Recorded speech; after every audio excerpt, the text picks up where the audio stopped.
This video is a paper about Plato's Phaedo. I wrote my dissertation on 1/3 of the Phaedo, and I dutifully split lots of hairs and did what my advisor advised me to do. But later on, I wrote the book about the Phaedo that I wanted to write, which was more holistic. And so I invite people to go to Lyon College, Lyon website, see my CV if you want to order it. The holistic one, the one that appeals to the broader audience, is a lot cheaper also. But anyway, okay, so the Phaedo dialogue is like other dialogues in that Socrates is shown to be exercising both theoretical and practical wisdom throughout this dialogue and all the dialogues. At the level of theory, the dialogues have at least a brief reference to the view of reality Socrates describes in the Republic, Phaedo, Timaeus, and elsewhere, the view that divine mind, the power of nous, is the power of the good, is the most powerful underlying cause of the universe. Without such a foundation or force, it would not be possible to even consider the existence of universal standards of justice, virtue, and truth. There would not be enough order in the universe for any underlying patterns to exist, and the human mind, defined as the ability to grasp those patterns, would not have evolved. At the level of practice, Socrates is continually exercising practical wisdom because he's very aware of the social and political context within which he's speaking and the type of soul or souls to whom he's speaking. This is from the Phaedrus. He's the dialectician. He knows what questions to ask each interlocutor, when to speak and when to keep silent, when to engage in dialogue and when to make a long speech, when to speak in arguments and when to speak in myths, etc. He's able to do what is best in a given situation, one of the main attributes of a person who has phronesis, practical wisdom. A person with phronesis needs to know both the underlying causes which make it possible to discover recognizable, unchanging patterns in human behavior and thought, and how to recognize the particular situation he's in and say and do what is best, meaning what is most likely to lead the interlocutors and their societies toward deeper understanding of justice, truth, beauty, and virtue, and toward making better decisions about how to live and how to govern their cities. It's important to understand this methodology when reading the Phaedo because the dramatic context governs what Socrates says. Many of the claims Socrates makes in this dialogue are taken at face value and assumed to be Plato's or Socrates' own views.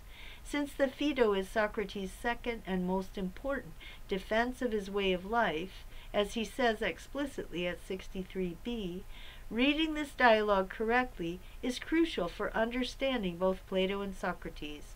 Further, the dramatic context is extremely emotionally charged. The irrational emotions involved could determine the continued life or permanent death of philosophy after Socrates dies. The interlocutors are intellectually sick. They need a strong medicine to get well. The various positions Socrates presents are clearly responses to the emotional condition of the interlocutors. Socrates is about to die. He's surrounded by 13 men. Except for Plato, an important exception, they are the only people left who respected his way of life. But Socrates does not know if they really understood his way of life. Socrates is not concerned about the fate of his own soul. He's concerned about the fate of philosophy. Phaedo, one of those present, has gone on to found a philosophical school. I've been there a couple times on the Peloponnese. But did Phaedo really understand Socrates' way of life?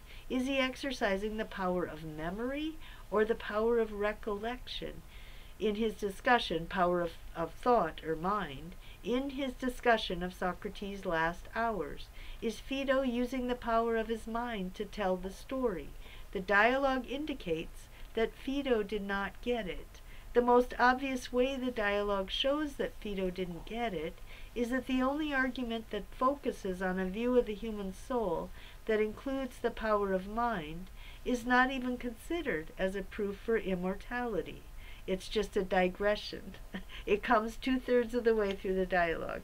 The title of this dialogue, Phaedo, like the titles of all Plato's dialogues, is tragic. Phaedo is an intermediate character who makes a mistake in judgment. He does not understand Socrates.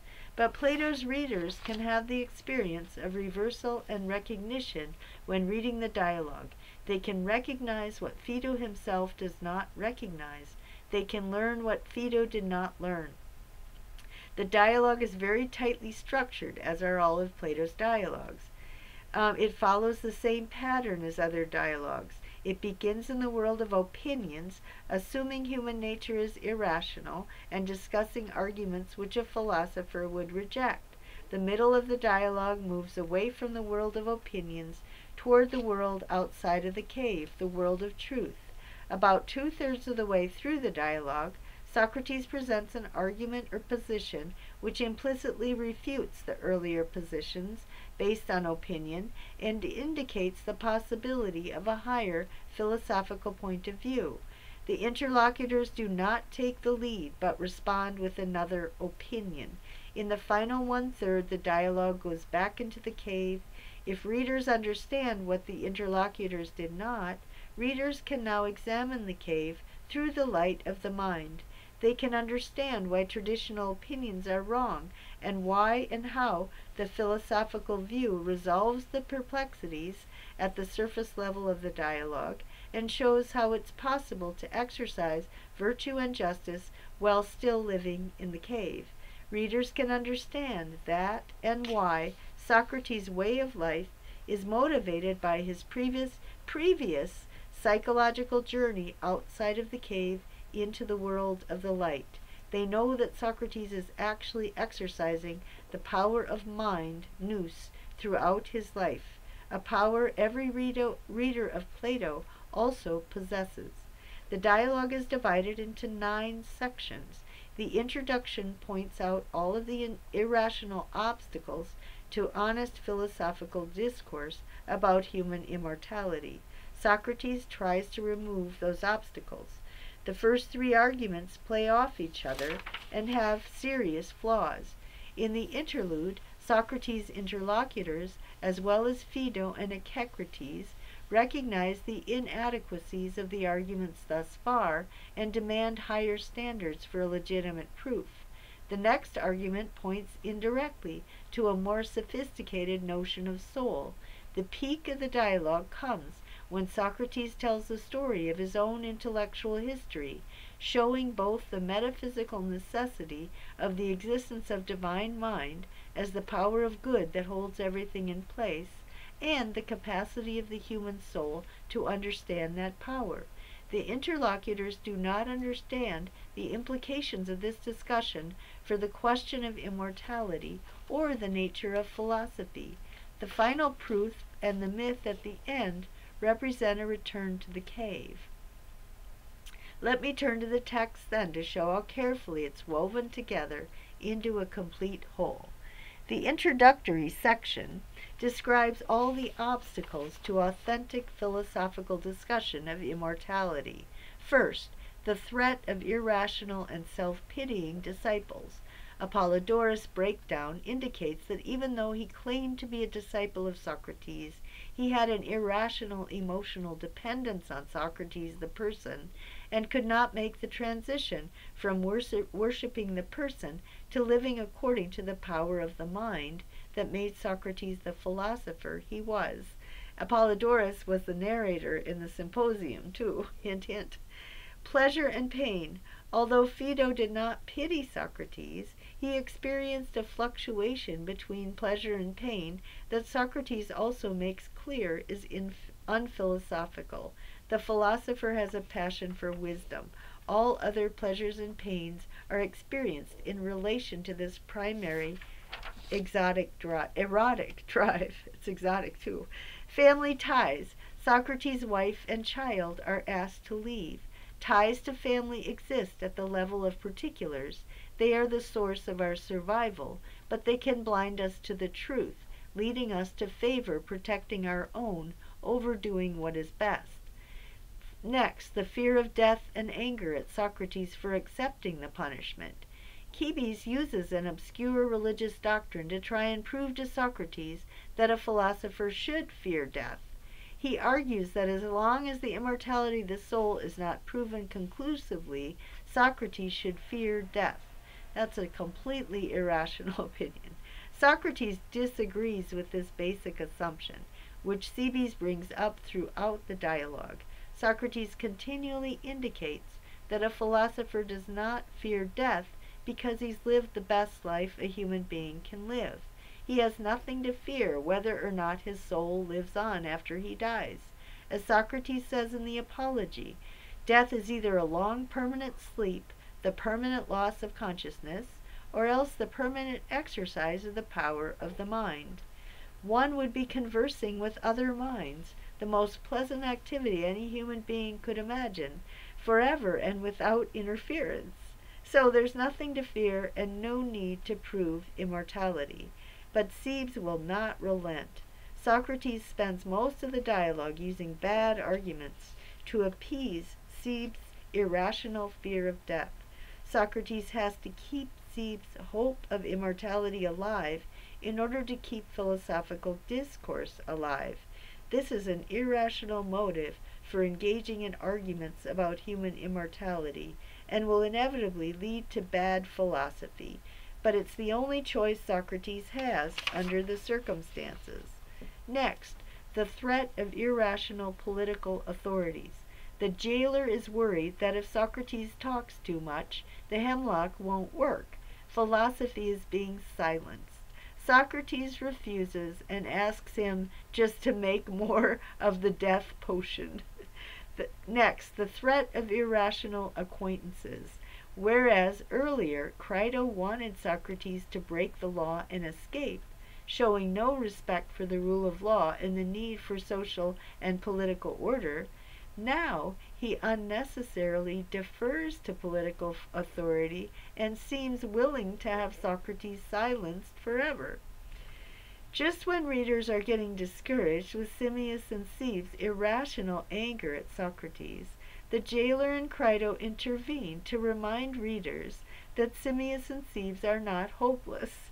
They are a mean between being true philosophers and being completely unphilosophical, like Crito.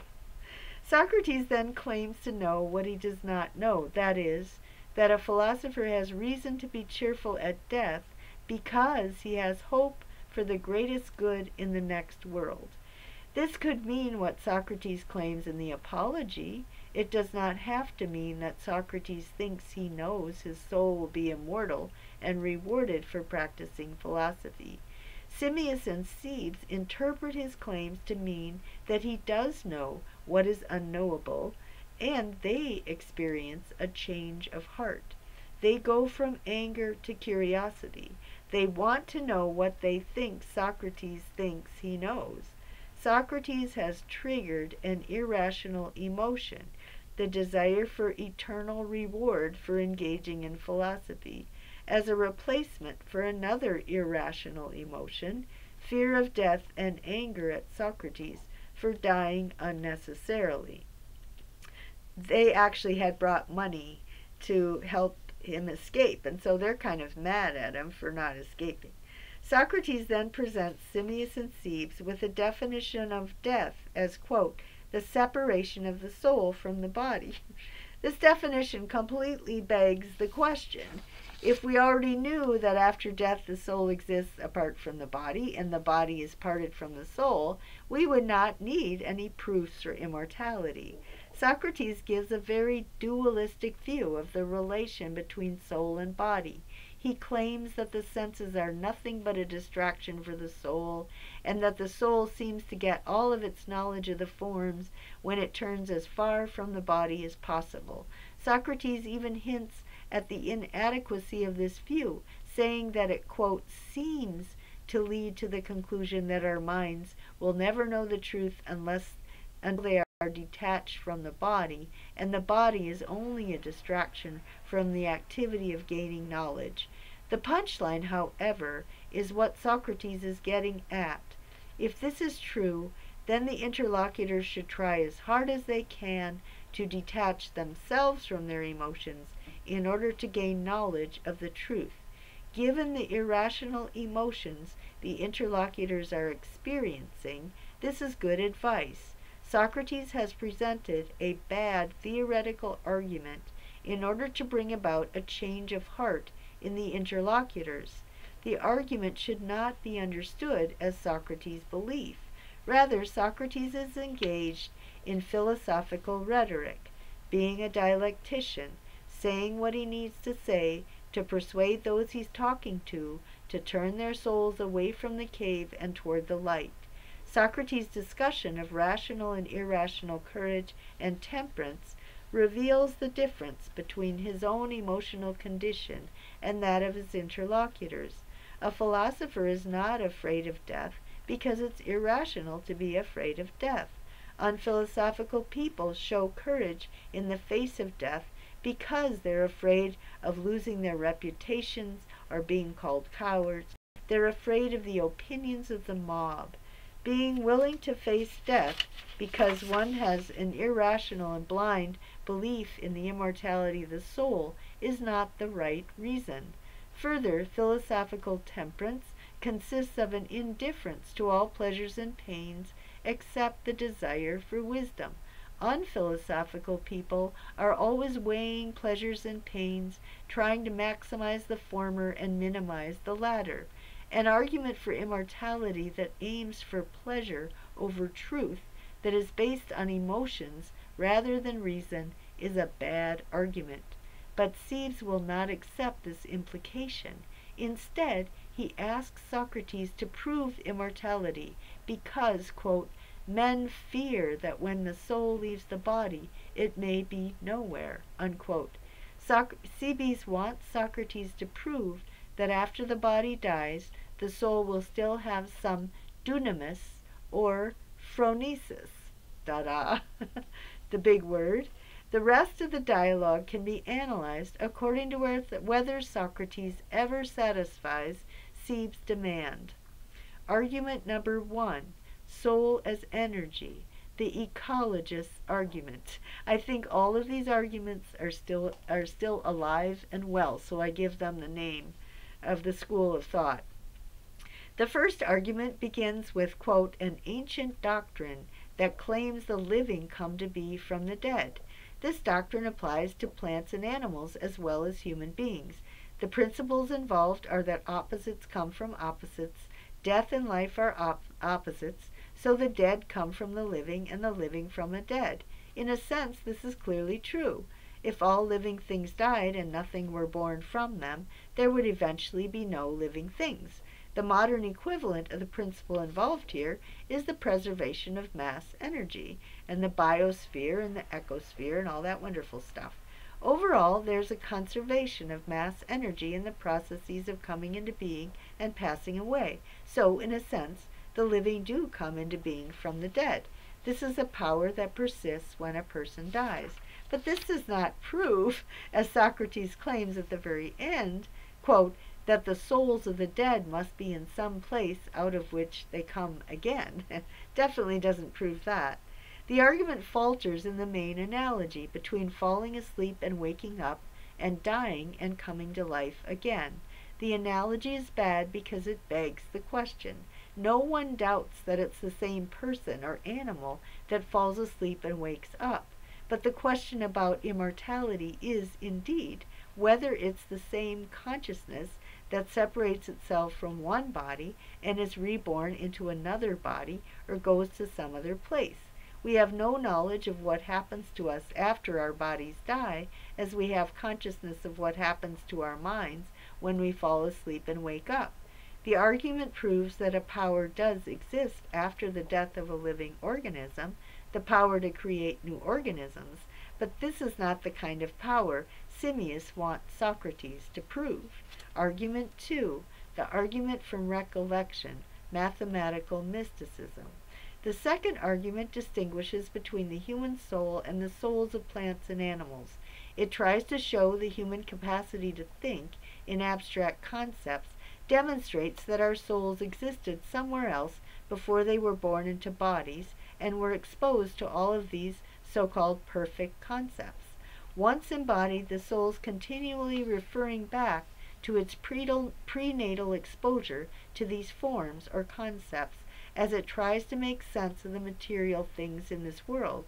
The things in the world are always imperfect. They never meet the standards of perfection we have in our minds, so we must have learned those standards before we were embodied. The argument has three parts. The first part discusses the accidental, temporary association every individual soul has that are based entirely upon physical and temporary emotions and experiences. Someone falls in love with the owner of a piece of clothing will have very different associations when they see the clothing than anyone else will. None of these associations constitute knowledge or would last after the body dies. The second part focuses on more universal concepts, such as the idea of equality. All human beings have an abstract concept of equality and understand what it means to say that material things are never perfectly equal because they always exist in different places, they're different sizes, shapes, whatever, because of their physicality. The third section tries to show the claim that this world is imperfect according to our universal concepts indicates that our souls must have existed before they were born into bodies and they were exposed to these ideas, these perfect concepts. The argument does not work as a necessary proof because it fails to refute the alternative explanation that the universe is ordered, that our brains have developed the capacity to think in terms of abstract concepts because they have evolved within a context of order. In other words, numbers are measures of that order, they're abstractions from that order, that we're born with the potential to think in terms of abstract concepts, and that the purpose of education is simply to make that potential actual. And that's what Plato says in the Republic, is we're born with that natural potential for mind and thinking, and then our experience in life makes it actual. The activity of learning is entirely natural, the natural development of a potentially rational soul into an actually rational soul within an ordered universe. On this view, there is no need for the soul's prenatal existence in a separate world of form. The fact that material things never fit the standard of perfection in mathematics simply indicates that we have the capacity to move from the observation of material things to abstract concepts. We can detach the universal from the particular in our minds, but that does not necessarily imply that the universal exists in a separate world.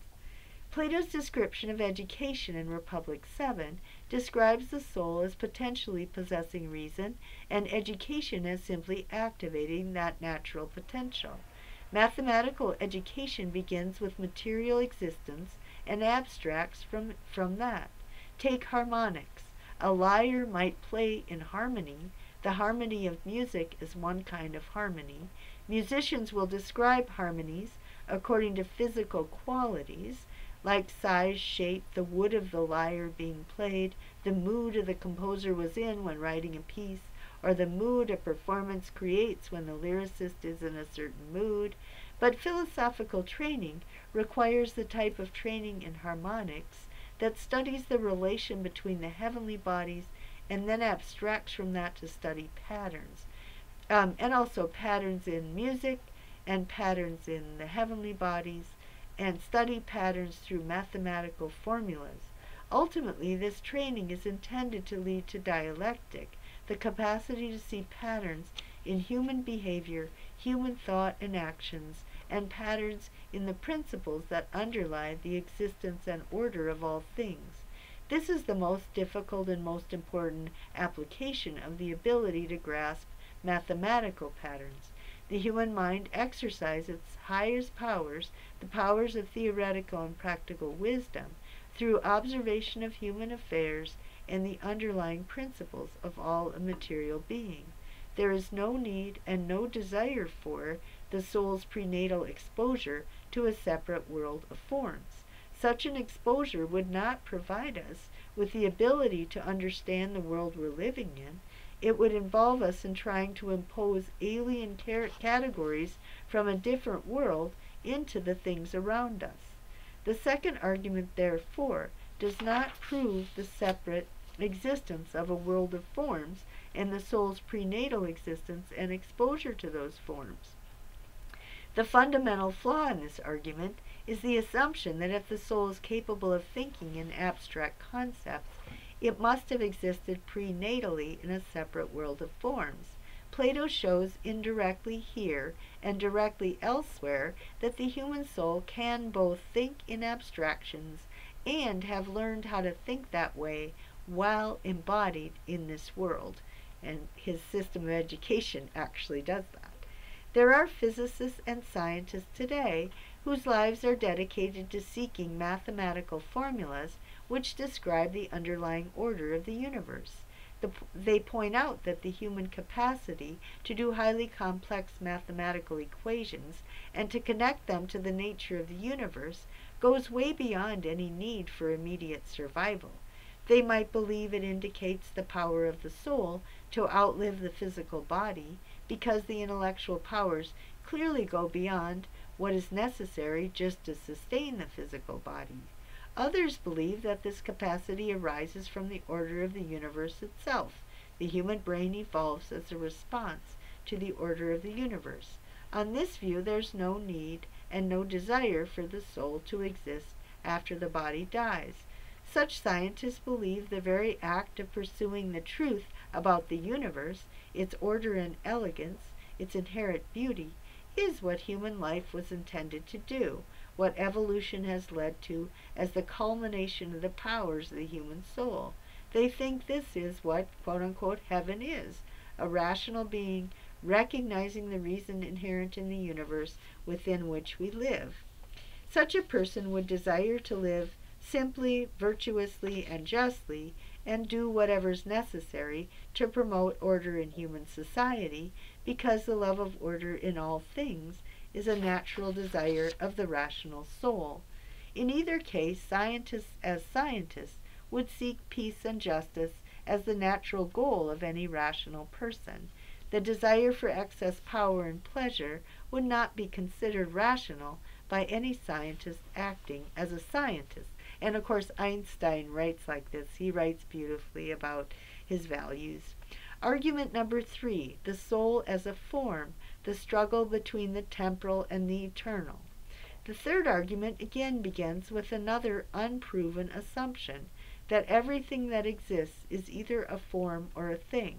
This argument is a response to the flaw of the previous argument, because this argument shows that the embodied soul is capable of gaining knowledge of the forms while it is embodied.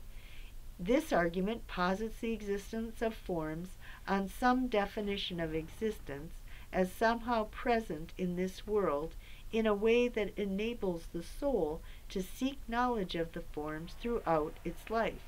The soul changes its nature according to how diligently it pursues knowledge of the forms. The soul is no longer described as merely recollecting the forms in another world from its prenatal existence in that world.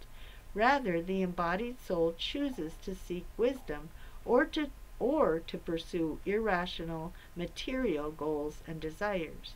The argument goes as follows. If you assume everything is either a form or a thing, forms are invisible while things are visible, human beings are the union of soul and body. Body is visible and clearly a material thing. The soul is invisible, so it is more like a form. Forms are immortal and eternal. Soul is like a form, so soul must be immortal and eternal. But Socrates' description of the activities of the soul show very definitely, although indirectly, that the soul can be neither a form nor a thing. The argument is self-refuting. Socrates claims that the soul can choose between pursuing wisdom and knowledge or pursuing power, pleasure, fame, and wealth. Certainly forms have no such choice. They are eternally what they are. Forms don't choose to know themselves or not know themselves. Forms don't possess knowledge. They're the object of knowledge. Forms can't choose to pursue the world of material things and desires and become dizzy in the process. On the other hand, material things don't have choices either. They can't choose to gain knowledge of forms. They just are what they are, the objects of sight. Things don't seek power, excess, pleasure, status, or wealth. Only the soul, and only the human soul has such choices. Further, the human soul is what it chooses. It is the powers it actually exercises while it's embodied. Socrates' description of the soul's existence after death, his story of reincarnation, indicates that a soul is no more and no less than the choices it makes, the powers it exercises. If a soul chooses irrational goals, it turns into a vicious animal. It's reincarnated into a vicious animal. If an embodied soul chooses to live amiably, it reincarnates into a sociable animal like bees and ants. Socrates is also trying to get Cebes to reconsider what exactly he wants when he claims to want a proof for the soul's immortality. According to Socrates, the philosopher is happiest because his soul is not reincarnated into this world, but is released into another world. Cebes might prefer to be reincarnated into a vicious animal than to suffer the fate of the philosophical soul, given his attachment to this world. Cebes just does not know what he wants when he asks Socrates to prove that the soul retains some power, dunamis, and wisdom, phronesis, after the body dies. Most importantly, this is the first argument that describes the soul in a way that corresponds to the empirical evidence we see before us in the image of the conversation going on. This is again, you're supposed to do reversal and recognition. What appears to be going on, what's actually going on. What they appear to prove, what they actually prove or don't prove. It's clear from the entire discussion that the human soul is capable of pursuing irrational goals and pleasures, or of pursuing the love of knowledge and wisdom, because we have before our minds examples of human beings who are making these two very different kinds of choices. Socrates' soul is what it chooses and does. It is the powers of the mind when they are the guide of a life. The interlocutor's souls are what they choose and what they believe and do. Their souls are mixtures of irrational desires and goals, and they're confused and upset. This is the first argument that defines the soul in a way that distinguishes one human soul from another. On the recollection argument, all human souls are equally souls. They were all equally exposed to the forms before being born into bodies, and they all will equally return to the world of forms after they die. When they choose to do while alive makes no difference to their afterlife. But this entire argument is a defense of the philosophical life as fundamentally different from other lives. I will I want to mention that in the Phaedrus, our souls were supposedly exposed, but they were up in that green grass exposed to the forms of justice and beauty, blah, blah. In this argument, that's mathematics. And they're all just, they're myths. They personify what actually is about the human psyche, just like the myths are personifications of of people acting justly or unjustly anyway.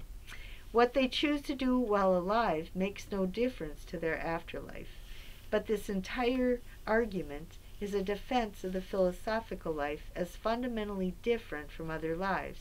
Socrates wants the interlocutors to choose the hard, high road of philosophy over the easy, low road of the cave. This argument then does not prove that the soul is a form or that it experiences reincarnation.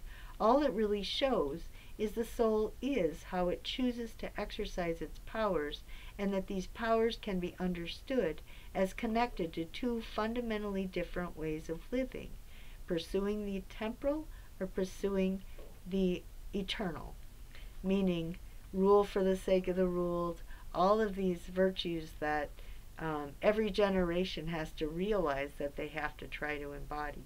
Certainly such a view is prevalent in many world religions.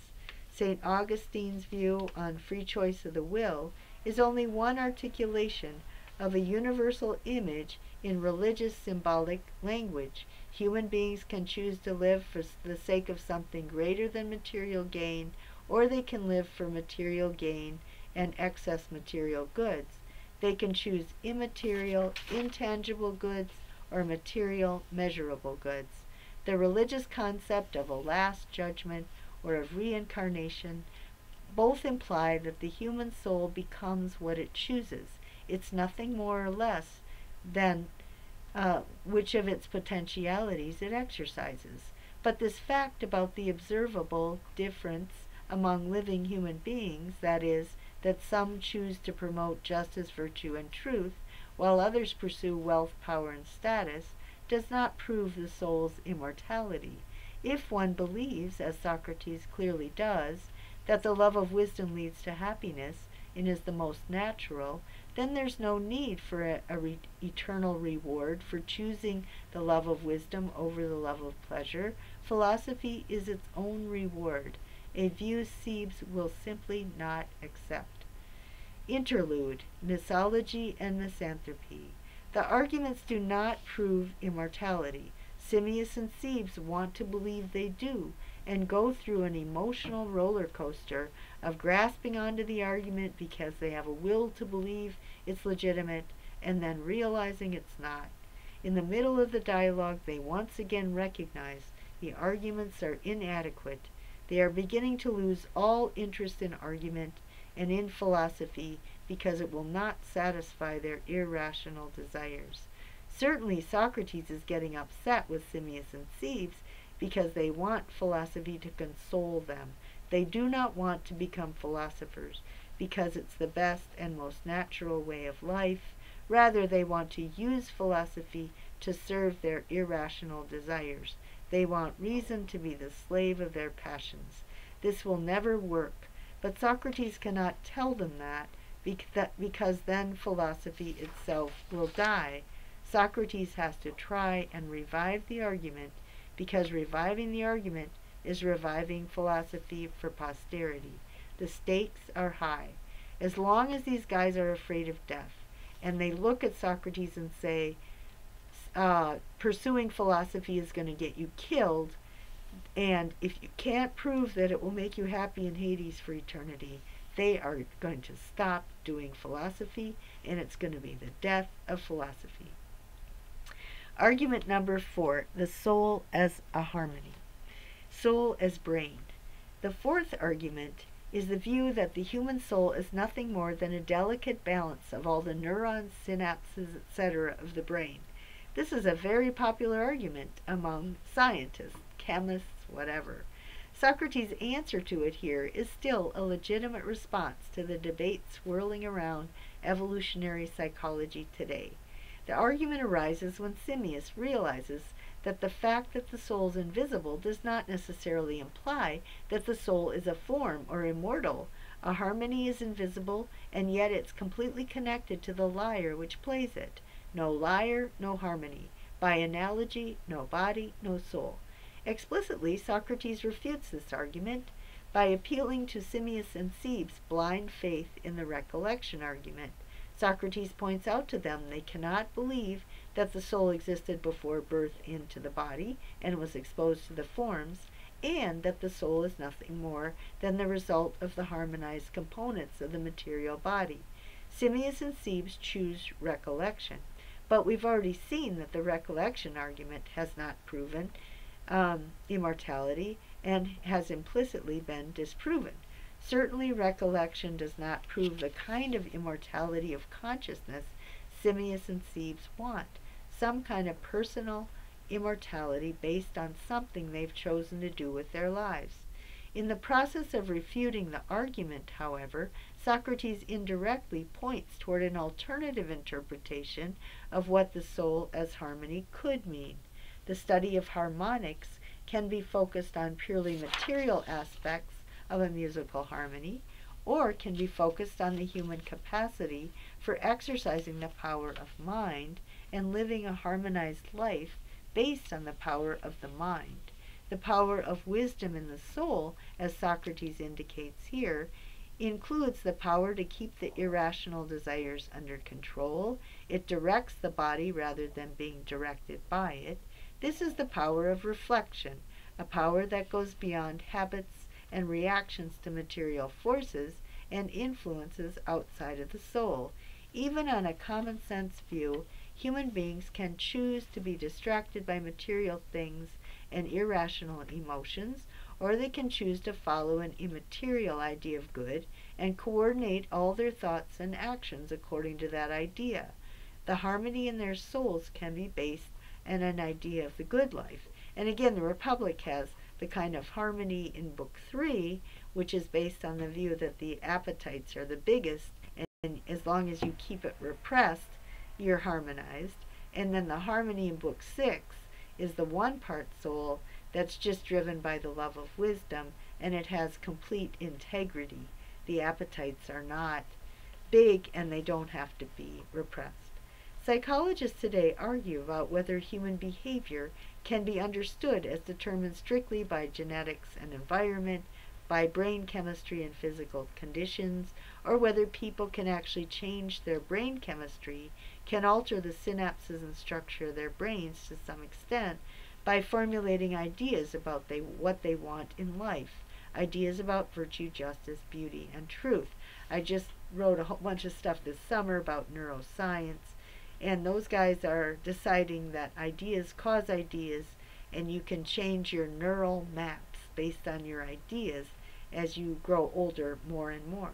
Certainly Socrates believes ideas are powerful, and that human beings have a naturally evolving power in their souls through which they can use reflection and a formulation of what justice, truth, beauty, virtue, and the good life are that is the most powerful force in their lives. The power of the mind is the only natural power of the soul that's not connected to the physical body. It develops only over time. The young men Socrates talks to are just becoming self-conscious of their power of mind, their capacity to engage in self-examination, in the examination of others, their ability and need to explore the philosophical questions. Even though this argument explicitly refutes a materialistic interpretation of the definition of soul as harmony, it points to a notion of the adult human soul as necessarily requiring a theory of human nature and the purpose of human life in order to function at all. In other words, people have to have ideas of meaning and purpose, like Jung said. Today, psychologists recognize there's a part of the brain that's focused on metacognition, thinking about thinking. They do not give the soul the highest place among the other brain functions. However, they don't point out that adult human beings actually develop theories about the meaning of human life in general and of their own lives in particular. Anyway, some do and some don't. And neuroscience seems to be coming up with more of them actually do believe theories of meaning and purpose are important. Socrates would say the metacognition of the activity of the brain is what actually does determine how the other parts of the brain function, or how they function in relation to each other. Okay, so I talk about that, and what's interesting is that recent advancements in neuroscience are leading more and more to the conclusion that actually this kind of education, the classical kind, the kind that focuses on ideas and shows people being driven by their ideas of good and evil, is actually what they're finding out is necessary and important. The trouble is they don't make that final inference. They say ideas are important, but they don't yet say, oh, that's what Plato and tragedy and Greek civilization was about. They haven't, the one I read still hasn't made that connection. Okay. Argument number 5, soul as mind, nous. There are many reasons to think that this argument is Socrates' view of the human soul. Most obviously, he develops this view after telling the story of his own intellectual development. He describes his own life, including his existence at the prison, as the result of using his mind, phronesis. This is the only argument that defines soul as possessing the powers Cebes wanted Socrates to talk about at the beginning of the dialogue. Cebes wanted Socrates to show him that the soul possesses some dunamis, or phronesis, after the body dies. So far, Socrates has shown that the power to create new life exists after a person dies, but that is not what Cebes wants. At the end of this explanation of what phronesis as a power of the soul is and does, Cebes can decide for himself whether there is any reason to believe this power can outlive the body. Unfortunately, the discussion of this power of the soul is not even considered to be a proof of immortality. Rather, it serves as an introduction to the next so-called proof, which is based on a view of soul as the life force in the body. The biologist's view is the next one. The final proof, however, also applies to plants and animals, as the first argument did. Proving immortality in this sense is not what Cebes wants. Socrates' description of his own intellectual history inevitably leads to a re-examination of all the previous arguments. Socrates says that when he was young, he was very curious about science. He wanted to understand the underlying causes and principles behind material things. He tried to give exclusively material causal explanations, but he found that they led to absurd conclusions. For example, how can the cause of 4 be 2 plus 2 when the cause of 4 can also be 1 plus 3, or 0 plus 4, or 8 minus 4, etc.? How can such a multiplicity of causes of the same effect have any meaning? Clearly, the kind of relationships between numbers human beings study in math is different from cause-effect connections of material things. Next, material explanations of the causes of material effects are also deficient. Eating something leads to growth in a young child, but only leads to further decay in an old person. The food itself is not the cause of the growth or decay. Rather, the food is only one factor in a much larger pattern of growth and decay in the life history of the animal doing the eating. This pattern, in turn, is part of a larger pattern of birth, growth, death, decay, and the birth of something new which sustains a cycle and an overall conservation of mass energy. Individual connections between material things have to be understood within the context of a much broader natural order which culminates in the power of nous. Socrates describes how he arrived at this conclusion by explaining that he first tried to think in terms of individual material cause-effect, which led him nowhere. He has to quote-unquote forget what he thought he knew and start it all over. Socrates is describing one way to understand the theory of recollection. The human soul begins life responding to what is immediate and using its sensations. As human beings grow, they naturally want to understand underlying patterns and causes. Because their minds are capable of grasping these patterns and because they are actually there to be understood. But in order to understand them, the soul has to turn away from examining what is most immediate to the 5 senses, the cave, and use mathematics in certain ways to articulate the underlying patterns. This is education in harmonics and astronomy Socrates describes in the Republic.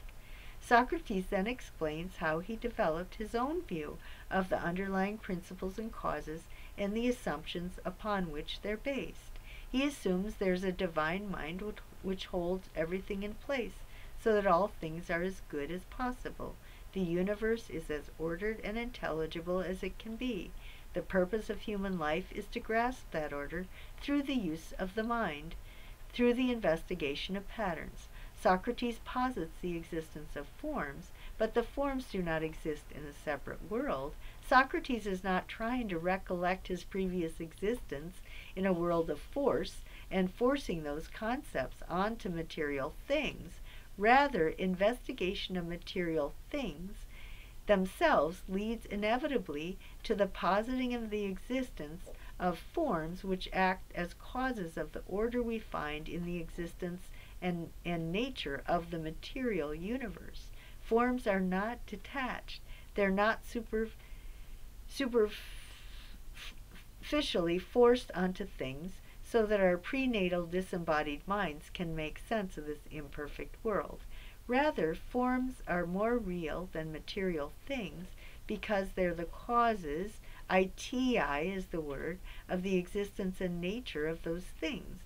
Individual things only come to be within a much broader context of order. The order cannot be observed with the senses, it can only be inferred with the mind. If the universe is intelligible and there's an underlying power of the good that orders material existence, then the purpose of human life is to understand it. This view of the universe and the human soul can be used to re-examine all of the arguments so far.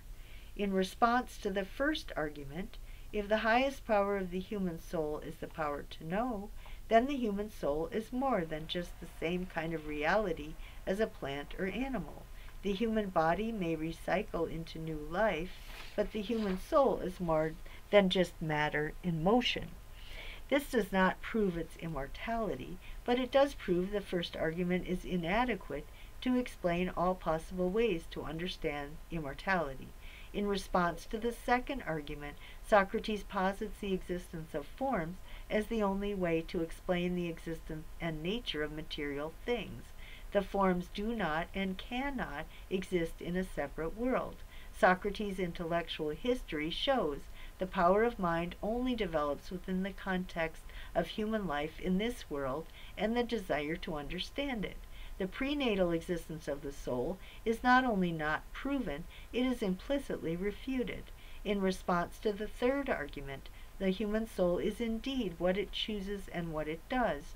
But this argument shows exactly what the forms are. They are the underlying causes, or iti, of things. The third argument defines forms and things as antithetical. They appear to have no interaction. This argument shows, the argument from mind shows that forms and things are naturally and necessarily connected. Neither one exists without the other one.